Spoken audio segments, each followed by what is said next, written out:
Hello everyone, Sharpedo43 once again bringing you all week 3 of the IBL D-League. My opponent for this week is going to be Pokemaster Mike, not to be confused with mid Pokemaster, but Pokemaster Mike and the Los Angeles Spark Servers, I think that was his team. So yeah, this is the team that we brought. We brought Galvantula, we brought Decidueye, we brought Seismitoad. I think this is the first time we bring Seismitoad actually. But yeah, we bring Dragonite as well, Nidoking, and Mega Gallade.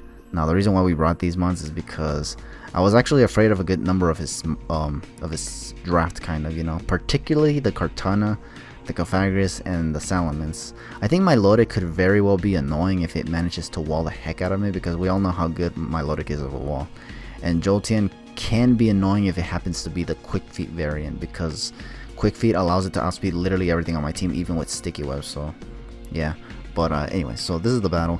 This we're hoping to maybe win the battle. I don't know how. It's because the thing is, this is the interesting thing. Not a lot of these opponents I've never actually battled, so I don't even know how good they are. So like, I'm hoping I could win, but again, I can never be too sure nowadays because I've never battled these people. So, but here we go. He's gonna lead off with Alakazam. I lead with Galvantula because I wanted to just get Sticky Webs right out of the gate and just potentially outspeed things, with the possible exception of Salamence, if that happens to be a Scar variant. But as you can see here, he tries to go for the Magikarp, predicting me to go for the Sticky Webs. I actually wanted to go for Sticky Webs here, but I actually decided to go for Bug Buzz instead, because I figured getting damage on this not Mega Alakazam, but just regular Alakazam would be really nice, because then I can just take it out with E-Speed from Dragonite without having to take damage prior. So yeah, but now here I'm gonna be switching out because I don't want to take any hits from this thing, since it never attacked me, and I just went into Decidueye. He actually ends up going for Taunt, I guess now expecting me to go for the Sticky Webs, but I actually, like I said, I didn't want to take any damage with this thing, since he didn't go for any attacking move in the first place. But now he goes for it, and he's actually gonna go for Side Shock, and I'm just gonna U-turn here, thinking he was I thought he was gonna switch expecting Shadow Sneak, but he actually ended up just staying in, going for damage instead, which is good on his part.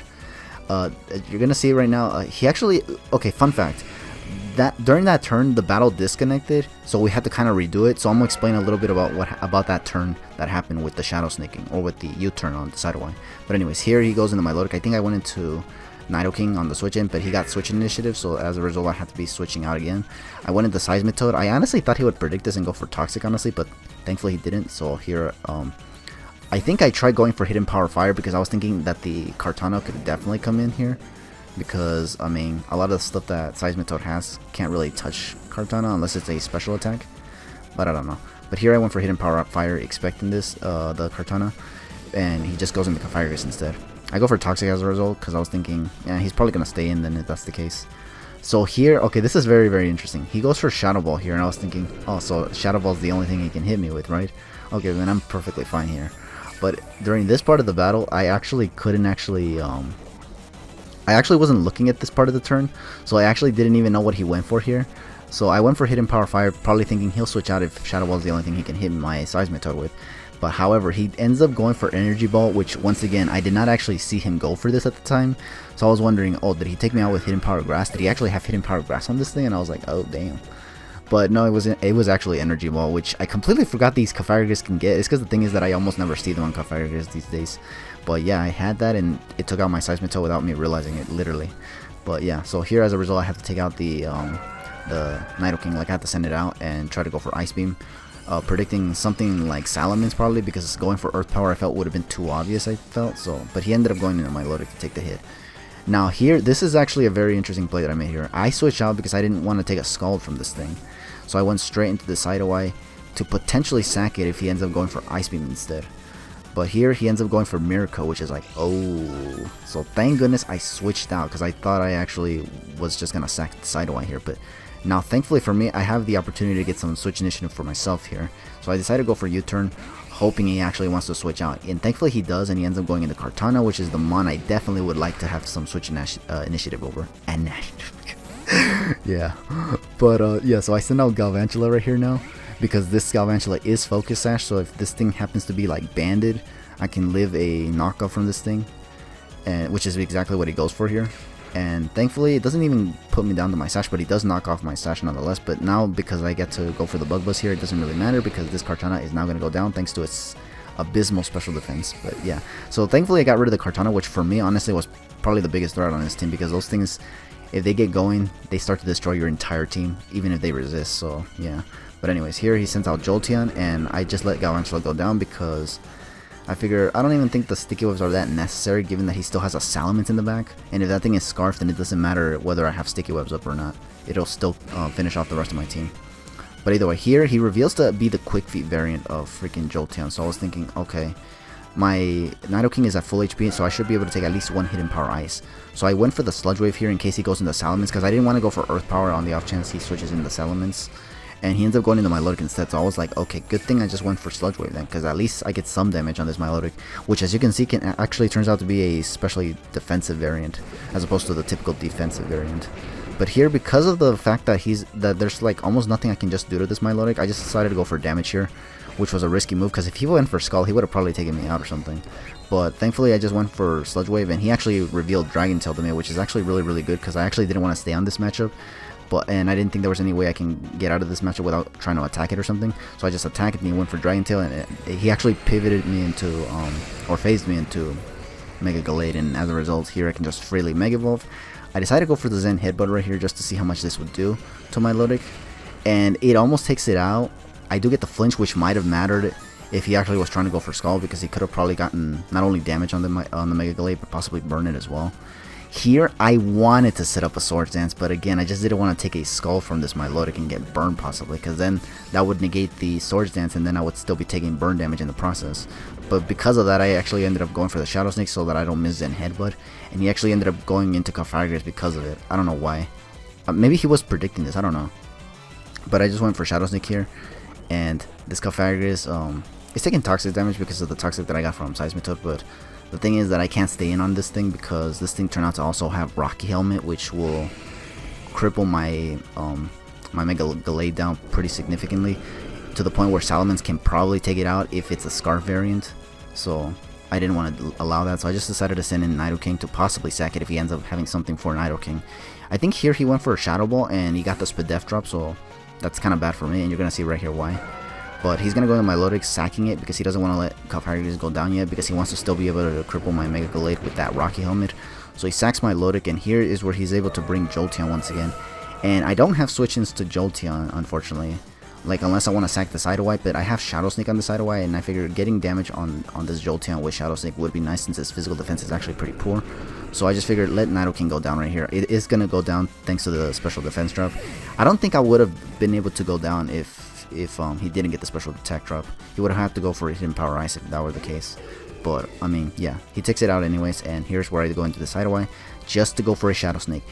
Now, the crit that I mentioned earlier that came from Alakazam on the Sideway that ended up disconnecting in the end, forcing us to redo everything. I think here's where this crit might have come into play, in the fact that he didn't get it in this redo of the battle, because he would have taken me out right here with Shadow Ball if it wasn't for the crit that he got in the first battle. But I'll explain that at the very end of the battle. But here, the bottom line is that I lived this thing, and because he saw that I lived, he ends up switching into Cofagrigus here, and I U-turned trying to get some switch initiative. Which, even though I lose the Sideway here because of the Rocky Helmet damage, I still get switch initiative anyways because I can send literally whatever the heck I want. So what I decided to go into here was, I believe, Gallade, because I didn't want my Dragonite to lose its multi-skill, and since all of my moves on Dragonite are physical moves, like contact moves, it is going to get affected by Rocky Helmet, breaking my multi-skill, which I didn't want. So I had to send in Mega Gallade and just go for the Shadow Snake, because I don't want to miss Zen Headbutt, and I think Ice Punch, I don't know, I didn't want to reveal it to him. I just wanted to make him think I didn't have Ice Punch, so that way he can maybe send out Salamence. I don't think he ever does here. I think what he ends up trying to go for instead right here is actually going into Jolteon, because Jolteon can actually also possibly take out Mega Gallade from where it's at here, and if not, at least damage it enough to the point where a Scarf Salamence can definitely take it out. So here I hard switch into Dragonite, because looking at the HP that this thing has now, I feel that Extreme Speed might be able to take it out from where it's at. He will break my multi-skill, which is unfortunate, but here's the good thing. I can now take this this Jolteon out with E-Speed, which was probably the biggest threat on his team, because, at least at this point, because it outspeeds literally everything and can possibly take everything out of my in one hit, or at least cripple a lot of my team enough for the Salamence that could possibly be scarfed, in order for me to get taken out completely by Salamence. But as you can see right here, this Salamence turns out to have Dragon Dance, and as a result, this allows me to just simply pop off this Flyinium Z at this damn Salamence, because Salamence is, well, the Salamence, for one thing, is not scarred, and second of all, he tried going for Dragon Dance. I am willing to bet that the reason why he went for Dragon Dance was because if he didn't go for it, he would not be able to take out Mega Gallade. So he figured, he was probably hoping that I go for Dragon Dance myself or something. I don't know, but he went for Dragon Dance, and I just went for the Flying EMZ. I wanted to go for Dragon Dance, but I figured it was not necessary since this thing will probably take out my Dragonite anyways. So, and if it's not Scarf, then I can just take it out with Mega Gallade anyways, with Ice Punch, because I did have Ice Punch on Mega Gallade. So, yeah, that's gonna be the whole game. We're gonna actually win this one 2-0. Okay, so about that freaking whole scenario at the beginning of the game with Alakazam and Decidueye. Okay, so remember when Alakazam went for Psyshock on Decidueye? In the first game, because this is the second game, basically in a do-over, basically, he got a crit with Psyshock, putting me, I think, close to the red. I don't remember if close to the red or at the red, but he definitely had me close to the red. And I think a few turns afterwards, the game kind of disconnected. So we pretty much had to redo it again. I figured it was doable, so like redoable for the most part. So we did that. And I looked at the damage output for Psyshock again in the second battle, where he didn't get the crit because he did not get the crit. And it seems to still have been a 2-hit KO from where it was at. At least Psyshock with from Alakazam would have been a 2-hit KO on Decidueye.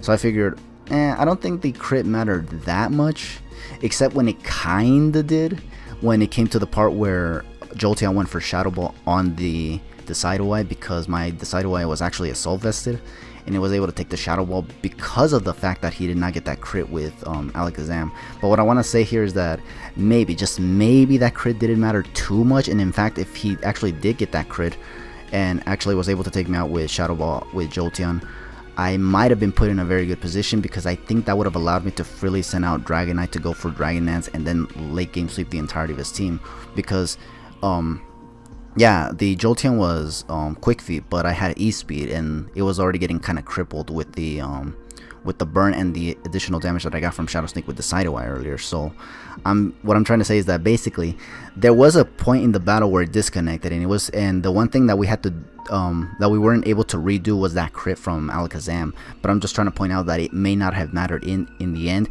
and in fact the fact that it didn't happen in this game made it a lot harder for me to possibly win this battle, and I could have probably have won right there with Dragonite had he gotten the crit again on the Decidueye, allowing Jolteon to take it out with Shadow Ball later. So, but yeah, other than that, this was a pretty good battle nonetheless, and I'm actually glad I kind of won this. I feel that I won this one a little bit more convincingly than the last one with Sock, because remember that in the last one with Sock I actually was pretty like I thought I was gonna lose straight up, but because of the fact that Sock didn't bring the Electrium Z Xurkitree like he thought he did, I was able to win that. So, but unconvincingly, like I probably would have lost if he had that, honestly. But either way, that's gonna be it for week 3 of the IBL D-League, and GG to Pokemaster Mike right there. Hope to catch you guys in the next battle, but for now, just take it easy.